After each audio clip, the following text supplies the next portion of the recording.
Okay, so question. Do you strive? How do you recommend, and I haven't gotten to this part in your book, but how do you recommend the reader and us, do we strive to do all this, or what do you tell us to do?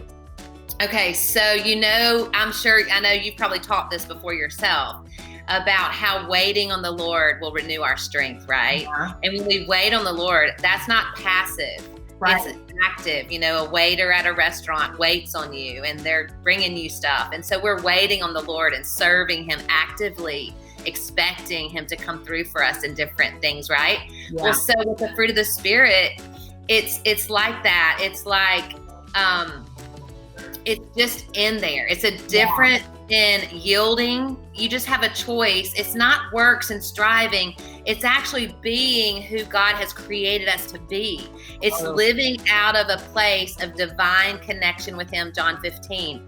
It's just simply that if you're connected to the branch, if you're the branch and he's the vine, and you're connected to that vine, the life is just going to flow out of you. Joy is just going to come. Yeah. The Bible says that, I love this. I wanted to share, if we have I know we're going over a little bit because we're making up for time a little bit on we'll make it up for Instagram. This is so good. This is exactly what I want it to be. But I think of it this way. This is just like one of the little snippets out of the book with joy, for example. So joy is a fountain. And so the Bible says that with joy, you will draw water from the springs of salvation. With joy, you will draw water from the springs of salvation. And then again, that was Isaiah 12:3. And then Psalm 87:7 says, all my springs of joy are in you.